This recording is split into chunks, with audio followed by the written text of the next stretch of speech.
Bonjour à tous, bienvenue dans cette nouvelle vidéo où on va parler des paraboles. Alors, les paraboles, c'est de la représentation graphique d'un polynôme du second degré d'équation y égale à ax carré plus bx plus c avec un delta égal à b carré moins 4ac. Donc, on a vu les polynômes du second degré, on a résolu des équations du second degré. Maintenant, en fait, on va juste les traduire graphiquement puisqu'on est dans la partie des fonctions dans cette chaîne. Ok. Pour visualiser le truc, j'ai pris 4, 5, j'ai pris 6 cas de figure des paraboles. Ok. Et pour chaque cas de figure, on va commenter les variations, les différentes caractéristiques de chaque parabole. Et vous allez voir en fait qu'à partir d'un graphe, on peut en tirer pas mal d'éléments sur l'équation du polynôme qui définit la parabole. Ainsi, dans la première figure, donc la parabole en bleu, la première chose qu'on remarque, c'est qu'il y a les bras de la parabole qui sont vers le bas, ou les ailes de la parabole qui sont vers le bas. Autrement dit, on remarque un sort de sad face. Imaginez la parabole que c'était les lèvres d'un bonhomme, ça fait un sad face. Et la première caractéristique qu'on va apprendre grâce à ça, c'est que le a du polynôme du second degré, donc le coefficient devant le x carré, ça sera négatif. Ok. Deuxième chose, quand ce a est négatif, bah on voit que la parabole elle est croissante de moins infini jusqu'à un certain point qu'on va commenter tout à l'heure, et de ce certain point jusqu'à plus l'infini, la parabole elle est décroissante. Ça monte et puis ça descend. Ok, c'est quoi en fait ce certain point? On voit bien que c'est le sommet de la parabole. Ici c'est un maximum parce que le a c'est négatif, et ce sommet en fait il a pour coordonnées x égale à moins b sur 2a, et y égale à moins delta sur 4a. On les appelle aussi alpha et bêta dans vos livres. Alpha, en fait, ce n'est rien d'autre que moins b sur 2a, et bêta, c'est moins delta sur 4a. Ok. Donc là, je vois aussi l'intersection avec l'axe des abscisses. Il y en a deux points d'intersection. Ça veut dire quoi? Ça veut dire que le polynôme va obtenir, admettre, deux racines. La première, on l'a appelée x1 et la deuxième x2. Donc le point x1, 0 et x2, 0 vont directement nous donner des informations sur les racines du polynôme. Et le fait d'avoir deux racines, je peux conclure que le delta est positif. Rappelez-vous ce qu'on disait sur les polynômes. Ok, sans perdre trop de temps, on va regarder le cas de figure numéro 2. On voit ici que la parabole, elle est avec les bras vers le haut. Autrement dit, un happy face, je vous ai mis un bonhomme. Et ça signifie quoi? Ça signifie que A, le coefficient devant x carré, est positif. Ok. Et puisque A c'est positif, la parabole sera décroissante de moins l'infini jusqu'à un certain point, jusqu'au sommet. Maintenant, vous savez ce que c'est ce point-là. Je ne vais pas faire le mystérieux. Et du sommet jusqu'à plus l'infini, ok, la parabole, elle sera croissante. Ici, pareil, le sommet, c'est en moins b sur 2a et moins delta sur 4a. On voit également que ça coupe l'axe des abscisses en deux points, donc il y a deux racines, x1 et x2, donc je peux déduire que le delta de mon polynôme, ça sera supérieur à 0, ce sera un delta positif. Ok, ainsi. Ensuite, on va regarder le cas où on ne coupe pas l'axe des abscisses. Okay. Donc ici, en fait, vous pouvez voir la parabole en haut, celle bleue en haut. On est sur le cas de figure numéro 3. Le A est positif. Happy face, A positif. Ici, comme on ne coupe pas l'axe des abscisses, il n'y aura pas de racine. Et quand il n'y a pas de racine, c'est que le polynôme du second degré a un delta négatif. Okay. Je vois aussi un nouveau point par rapport aux paraboles que je vous ai mis tout à l'heure, c'est l'intersection avec l'axe des ordonnées. Okay. Ça va nous donner l'ordonnée à l'origine. Autrement dit, ça va nous donner le C du polynôme du second degré. Donc le point de coordonnée 0C, donc le C, ça sera le C du polynôme. Le sommet, il est toujours au même point. X égale à moins b sur 2a et y égale à moins delta sur 4a. Donc ça ne change pas. Et pareil, puisque a c'est positif, la parabole sera décroissante et puis croissante. Okay. Le cas de figure numéro 4, on a toujours un delta négatif parce qu'on ne coupe pas l'axe des abscisses. On a un A qui est négatif parce qu'on a un sad face. Et on a l'ordonnée à l'origine C, donc on aura l'information sur le C du polynôme. Le sommet, toujours le même. X égale à moins B sur 2A, Y égale à moins delta sur 4a. Et ici, la parabole, elle est croissante, puis décroissante du fait que a est négatif. Vous n'avez pas besoin d'apprendre les variations par cœur d'une parabole du moment que vous savez qu'un A positif, c'est un happy face, un A négatif, c'est un sad face. Les variations, après, ça va tout seul. Ensuite, ici, le cas de figure numéro 5 et 6, la seule différence par rapport à ce que vous avez à gauche, c'est qu'on va toucher l'axe des abscisses une fois. Donc, il y a une seule racine pour chacune des polynômes qui vont modéliser ces paraboles. Et du coup, en fait, ça signifie que delta de ces polynômes sera égal à 0. Ça ne sera pas les mêmes polynômes, mais leur discriminant, ça sera 0. Okay. Notez que pour toutes les figures que j'ai fait, l'abscisse moins b sur 2a, si vous tracez une verticale sur ce point d'abscisse, sur ce x-là, bah vous voyez que c'est aussi un axe de symétrie pour chaque parabole. Ok.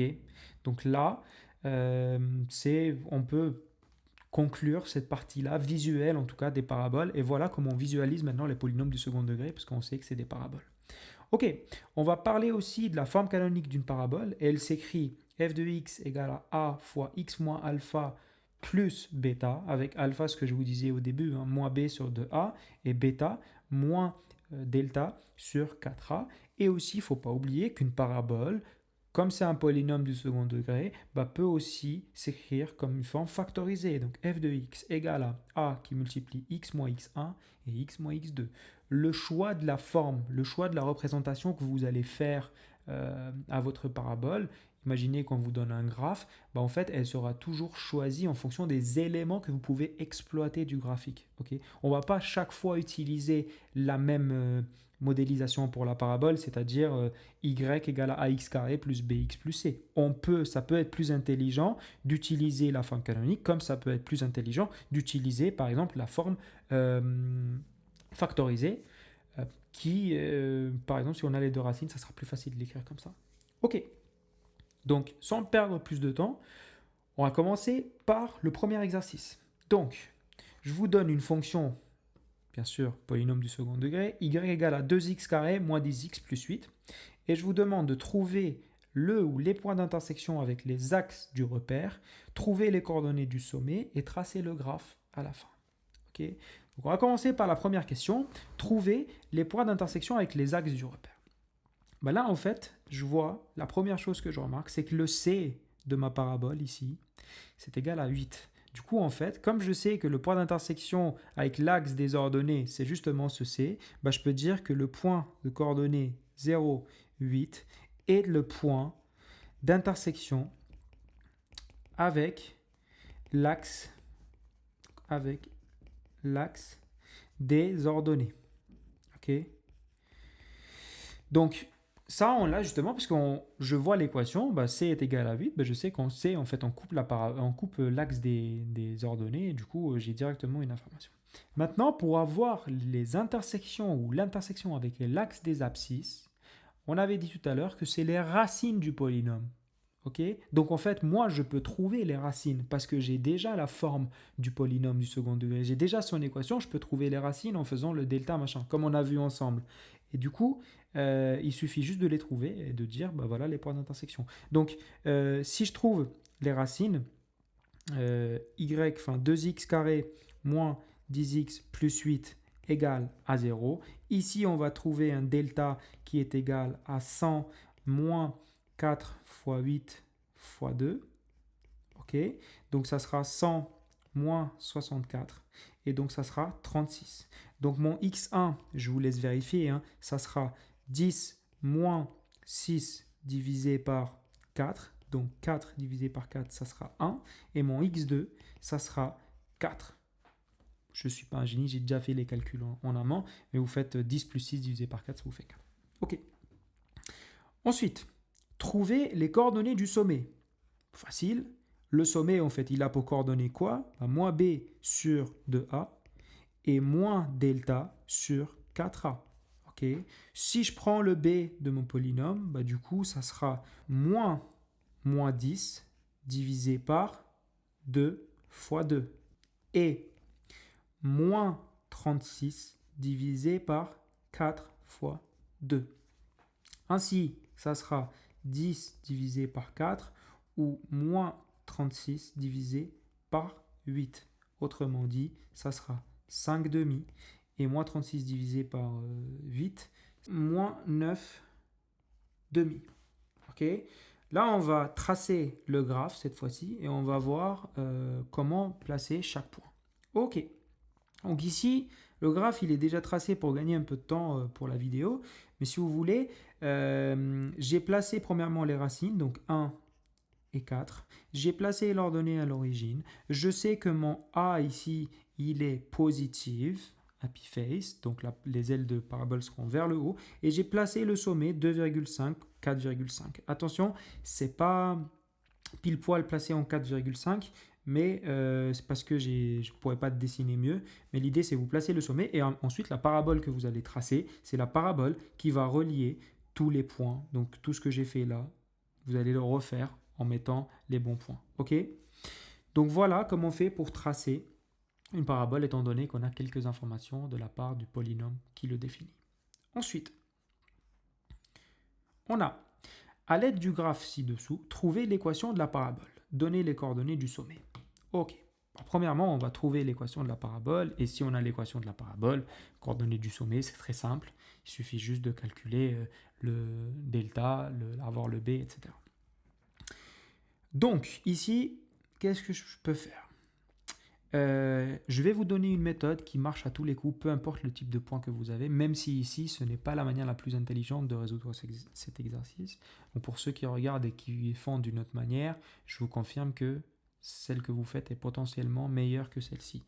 Mais je vais vous donner une manière de résoudre, de trouver l'équation d'une parabole si on vous donne 3 points quelconques. Okay? Parce que ici, les points que je vous ai donnés, en vrai, ce n'est pas des points quelconques, c'est des points caractéristiques de la parabole. Ici, je vois quoi? Je vois que x1, c'est moins 3, que x2, c'est 7, que mon c est égal à 4 et que mon a ici, c'est négatif.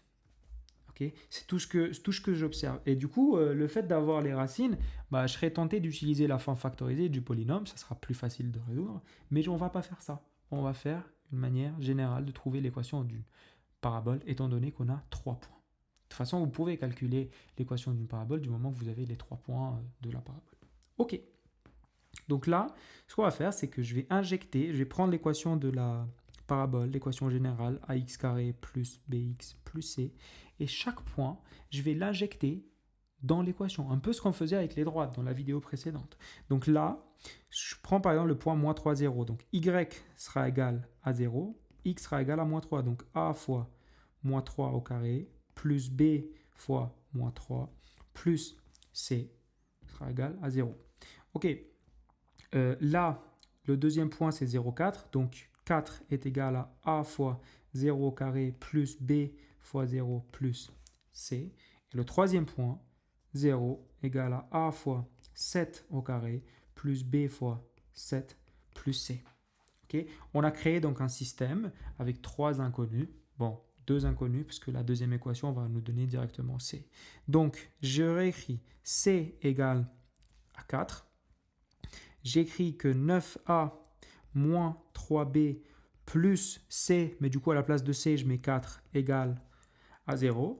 Et j'écris également 49a plus 7b plus 4, 7b plus 4 égale à 0. Ok? Du coup, en fait, il suffit juste de résoudre le système avec 2 inconnus, parce que c, je le connais, et j'ai 2 équations. Les 2 dernières du coup que je dois résoudre.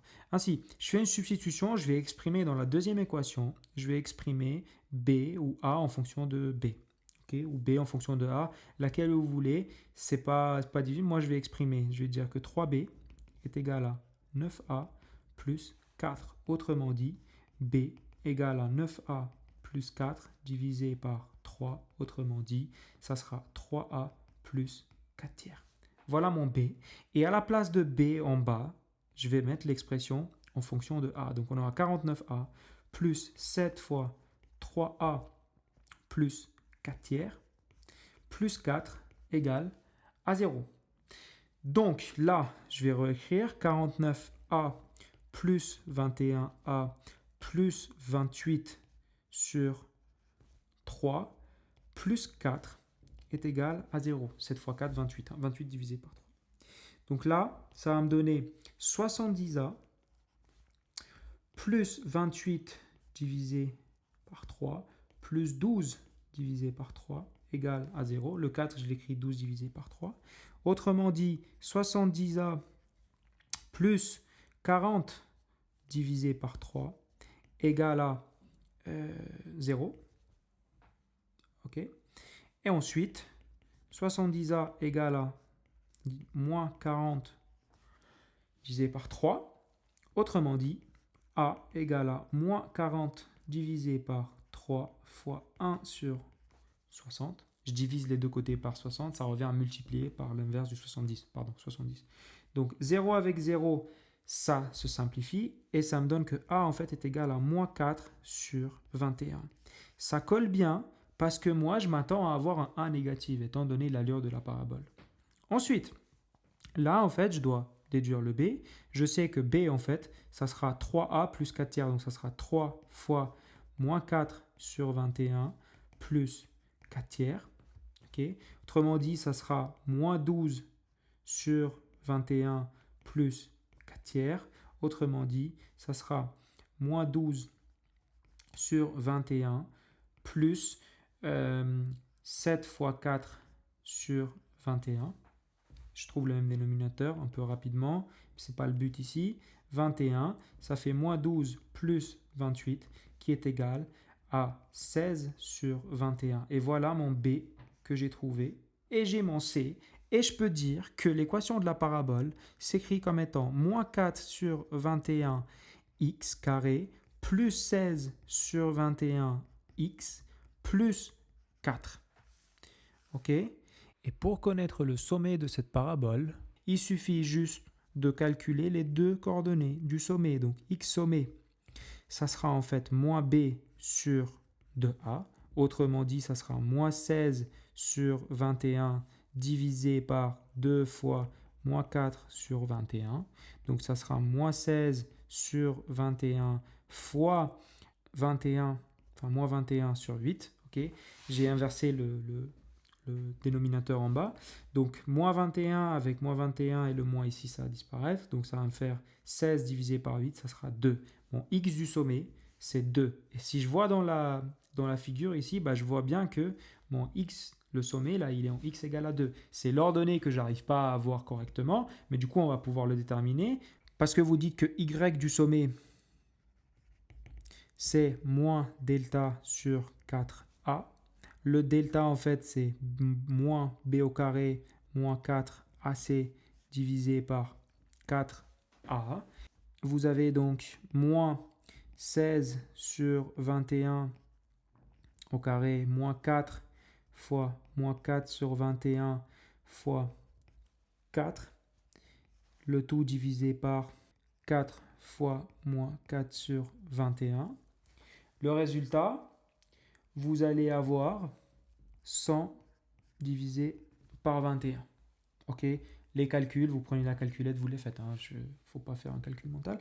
Donc là, en fait, 100 sur 21, ça fait à peu près 4,76. Et je vérifie en fait si le y du sommet, c'est en 4,76. Je vois la parabole et je vois à peu près que mon sommet, il sera presque à 5, mais pas trop, à 4,76. Ça colle bien, ça va bien avec l'hypothèse, ça va bien avec la figure que j'ai tracée. OK? Donc, je vais m'arrêter là pour cette vidéo. Il y aura une deuxième partie où on va voir deux autres exercices sur les paraboles, notamment sur la position relative des paraboles et les droites. Donc restez branchés dans la chaîne, où ça sera demain ou après-demain que je mettrai cette vidéo pour vous. Je vous remercie de votre attention si vous êtes resté jusqu'ici et je vous dis à bientôt.